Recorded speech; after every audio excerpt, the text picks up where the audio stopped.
everyone. This is Nano. You're listening to Billboard Radio China. Rock on.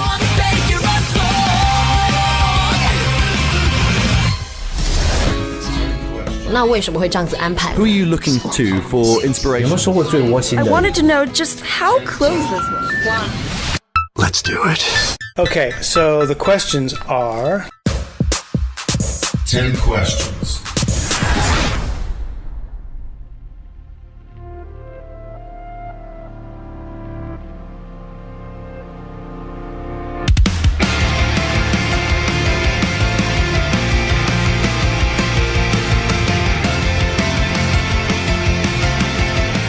What's going on, Billboarders? You are locked on to another great interview with me, Doom Kitty, and today I'm talking to an American-born Japanese musician who's the epitome of a cross of cultures between East and West. She's a rock and roller who's taking Japan by storm with English and Japanese songs that will get you moving like mad. This is none other than Nano. What's going on? Hi, nice to meet you. My name is Nano. How you doing? I'm doing well. I just went to Hong Kong in early July, and I loved it there. And you know, it's been really nice. Yeah. Yeah, and that was unfortunate. We were supposed to meet up, and we weren't able to. I was told you weren't feeling so great. Oh yeah. Well, you know, I've been traveling for a really long time, and I really wanted to go, but then the studio said maybe you should save it for next time. So yeah. Well, that's always tough when the studio's looking out for your health and you're just like, no, I want to work. Yeah, exactly. I know. But, you know, I'm really great now, and I'm just really happy to be able to talk to you guys now. So, yeah. That's great. I mean, we're really glad to be able to be talking to you, too. Thank you so much. Yeah. So we've got to start out, of course, I think with the question that everyone asks. I mean, you're a rock star in Japan. You come from New York originally. How did you get to where you are today? You know, it's been a really long journey until now. So when I look back, there's actually too much that, you know, I can't really express in words, but it all started when I just, you know, just wanted to do music as a career. And that was when I first met J-pop music. So I decided that I wanted to pursue music in Japan as a career. And then I came here. I dragged my whole entire family to Japan just because I wanted to really, you know, dive into music. So that was my start, yeah. And, I mean, it sounds like you haven't looked back since. Not at all. I've never regretted a single moment for doing what I do now, and I just love my job as a musician, and I can't wait to, you know, challenge myself to spread my wings to a better and a bigger horizon, yeah. Well, so let me ask you this. I mean, of course, I think anyone who's studied Asian history and culture across this region knows that there's a long history of cultural exchange between the States and Japan, and across the last century or so. What was it like for you, though, coming from an American mindset, but now working in Japan? And I guess, how old were you when you came over? That's a good question. You know, the world was full of culture shocks when I first came to Japan, like just not even the smallest things, you know, everyday things. But other than that, like, for example, the way to talk to your elders, or, you know, the way that you just live in the society, it's all different in the States. And so that took a really long time to get used to. And but I first came around middle school, so that was my first time actually trying to live in Japan. And, you know, once you're that age, it's really hard to get adapted to a new environment. So yeah. It was tough. Well, I mean, that's got to have been a lot of work for you. Yeah, it was hard work, but, you know, it was worth it. Well, it certainly seems that way at this point. I guess hindsight really is 20/20, right? Yeah, definitely. So one of the things I think we should mention before we start getting really deep into your own music, you've actually done a lot of music for shows, games, everything from a mobile phone game to the theme songs for a bunch of different TV shows. Before we start talking about your own music, I wanted to ask, because we don't tend to get people too often who get to do that sort of work. So how did you end up doing that sort of those sorts of projects, and how do you think it's different from doing your own music? You know, when I first got discovered, to say, for my debut was when I was putting my music up onto the internet. And a lot of people were starting to do that back then, and it was kind of like the popular thing to do. And so I was doing that, and it was really like quick after that. My current director discovered me on the internet, and he contacted me, and we decided to work together to produce an album, and that kind of got started. And then from there, we got these awesome tie-ups for anime opening themes, for, all these different types of games. And since then, it's been like, like a current, a current thing that we've been doing. So yeah, it was definitely like a miraculous kind of debut for me, yeah. I mean, that seems insane, especially, I guess, looking at it for me from more of a Western perspective. There are a lot of people that are very big into a lot of what comes out of Japan in terms of media, in the sense of TV shows, movies, games.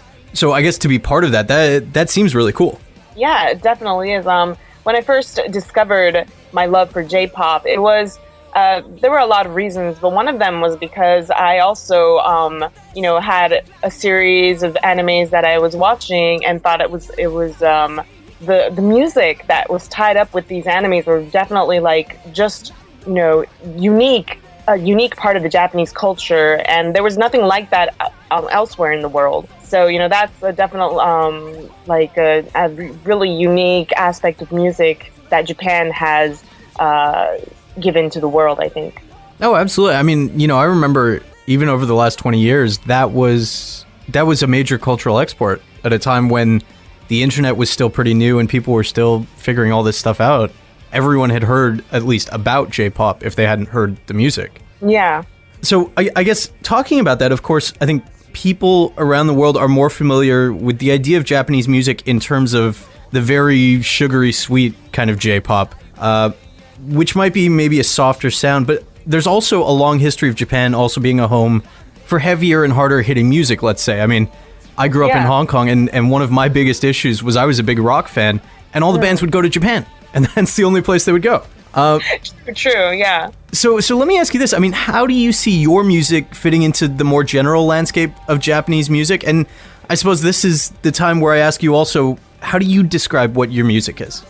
That's a really deep question because just like you said, I believe that it's easy to categorize Japanese music into like specific categories like anime music or J-pop or J-rock, but I just think that the world kind of tends to view Japanese music as sort of anime song kind of culture.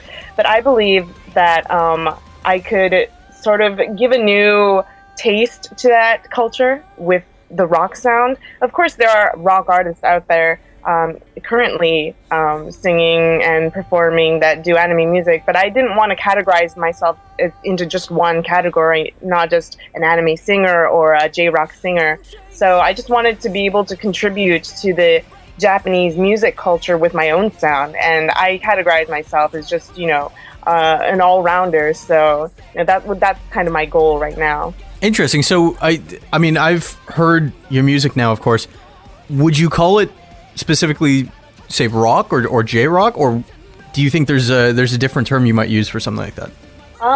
Mainly, I personally love rock music, so I like to sing a lot of rock songs. But right now, I'm also experimenting with digital sounds as well, and I don't hate pop music as well. So I'm just like a hybrid. I want to become a hybrid singer, and so I want to be able to add a lot of different genres together, and that's going to be my original sound. So I don't know. I wouldn't really categorize myself just as a rock singer or a pop singer necessarily. Yeah.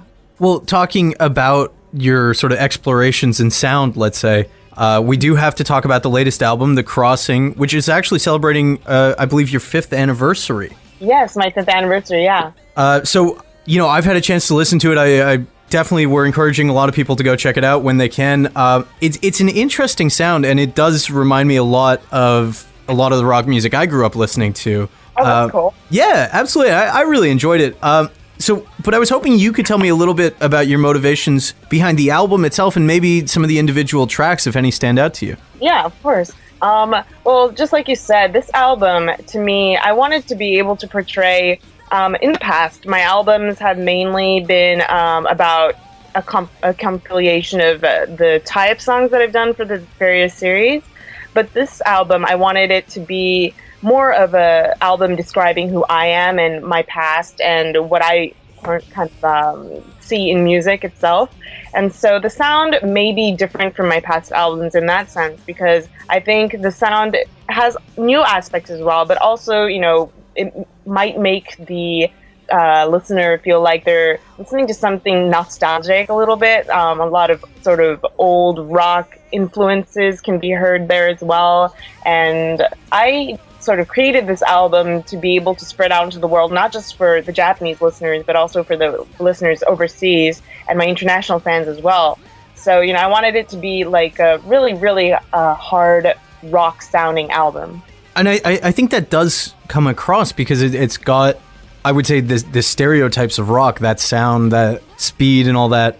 But, you're talking also about things like electronic aspects and pop aspects. Do you see those playing into this album at all, or is this like a pure rock album? I wanted to experiment as well with this album. So I kind of had a little bit of acoustic sounds in there, and then I kind of had a track where there was completely like a dance sort of EDM kind of thing in there. And then I wanted to have some really just rock sounds and some lighter pop songs as well. So I just wanted to be able to experiment and put together like various combinations of sounds. So I would say that this is a very rockish album, but it's also something connecting me to a future of different possibilities of sounds as well. That's interesting. And I mean, that actually takes me, I think, to something else I wanted to ask you about. I mean, clearly you're fluent in English. I think we figured that out by now. And hopefully most Americans tend to be. And I guess a lot of Japanese that I've met speak English pretty well too. So really? Yeah. Maybe more than I have, because I still don't have any English-speaking people near me, around me, my staff, and I need that. Maybe the ones I meet are all the ones who got out, because I've only been to Japan a couple times, so all of the ones I know are not in Japan. So that must be the issue. But of course, I assume your Japanese is pretty good at this point. Hopefully. Like we say, this latest album, The Crossing, it actually opens with a song that has both languages mixed together. And I think, if I'm remembering right, that's My Liberation? Yes, My Liberation. And that was really interesting because, of course, you get a lot of acts who come out from all over the world who are saying, okay, well, I want to sing in English because I want to reach the global market. And of course, you're unique in that you speak English naturally, like as a natural born speaker. So it's less of an issue, but you're mixing the two languages. And one of the things I was curious about is just how you write like that. Like, do you write everything in one language and then translate half of it? Or how does that whole process work for you? Yeah, you're very spot on the fact that I chose My Liberation to be the first song because I think it sounds like a first track, but also because I sort of prize the part of me that is hybrid. I'm, of course, born in America, and my first language was English, but I'm also Japanese, and I believe I'm sort of half Japanese and half American in that sense. And I, don't feel like I need to act like I'm one or the other. I feel like I'm a mix of both. So in that sense, I think that for the first song, as an introduction to my album and to me, to be both English and Japanese is very fitting. As sort of, hello, this is who I am. Nice to meet you. And so I chose that one to be my first song. And when I write songs, I actually, when it's a tie-up song, of course, the for example, the anime company might give me sort of an order, like I want this song to be half English, half Japanese, or all Japanese or all English. So if that order comes, then I'll try to fulfill that as much as I can. But when I'm free to write half and half or whatever proportion I want to, right, then it's an inspiration. I start writing whatever sounds best, and then this part is in English or this part is in Japanese, and I don't write one or the other first. I write dual, both at the same time. Right. Okay. Yeah. Because I really had to wonder, like, how that must be tough. I mean, switching, I guess, mentally between both languages as you write. Sometimes it is, but most of the times I think I'm pretty used to it now. My brain is like cut in half, and it works both at the same time for some. I don't know how, but it works like that when I'm writing songs. Yeah. Oh, fair enough. You said one thing about My Liberation. I wanted to sort of expand on that because I think people who are listening might not understand exactly what you meant, but you said My Liberation had the sound of an opener. Can you elaborate a little bit on that for people who are listening in? Yeah, it's a song that gave me a lot of inspiration when I first released it as well. And I think that it's a song that has a lot of punch to it. And when you first put the CD on and, press play, boom, the song comes on, and it kind of gives you a shock. You might not expect something so, rockful. But I think that sort of describes who I am as a person. I'm always like about just, inspiration and power and energy. And I just like, going for it. So, and liberating myself as a first step to the album gives me freedom to just fly off with the rest of the album. So that's kind of why I chose that song to be the first track. Very cool. I think that's a great way of explaining it. It definitely very clear and understandable, which is nice. Some people we get out here are a little long-winded, insane.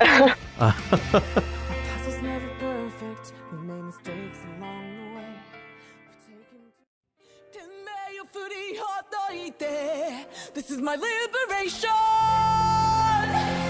You know what? I mean, talking about English and Japanese, I'm curious also about how people are reacting. I mean, Japan, like we say, has a bit of a history with the US. There's a lot of cross-cultural exchange, but of course, especially these days, as countries all around the world sort of rise up in nationalism and all sorts of fun stuff like that. How are people responding to your music? And I guess also, is there a difference between how they respond to the stuff in English and the stuff in Japanese? I think the Japanese culture has a lot of people are interested in foreign culture in Japan, but still, I think the percentage of people who actually are able to speak or understand English is very low compared to other countries, and so I think it's difficult to actually, pursue music in Japan as a foreign artist, for example. So sometimes I find it as a challenge to actually, pursue music here while trying to expand my horizons to the foreign countries. But I think that challenge for me is very intriguing and interesting. And I want to be able to, introduce like English and the greatness of American rock music, and not just American rock music, but just, rock music to the Japanese culture. And my fans are really, really open about that too. And I get a lot of fan mail saying, I had no interest in English or foreign countries until I met your music, and I decided to go on a trip or learn English or, study abroad. And that makes me really happy to be able to influence the Japanese society like that. Wow. Yeah, that must be really cool. Yeah. You talked a little bit about reaching out internationally and also focusing internally in Japan. Is that something you think you're going to have to address at some point? Like you're going to have to make a choice, either you blow up and try to become sort of Japan's biggest artist, or you try to be one of the most international artists. Is that something you're thinking about?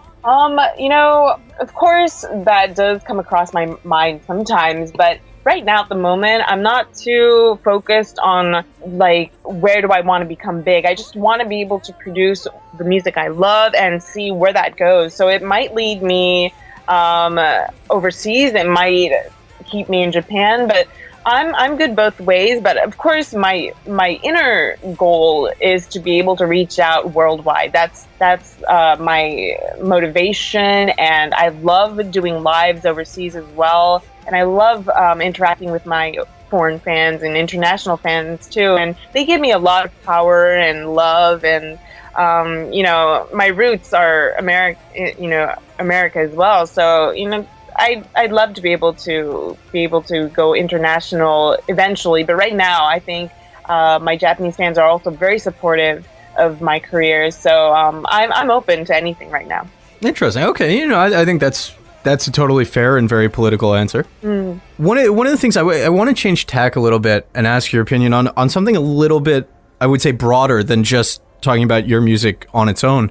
But of course, you're a woman in the music industry. You've been doing this for a little while now. As I'm sure you're well aware, one of the things that comes up a lot, especially in discussing women in music in the Western world, is that the issues they have facing, finding legitimacy through their music versus their looks, or things like rampant sexism and harassment that a lot of women face.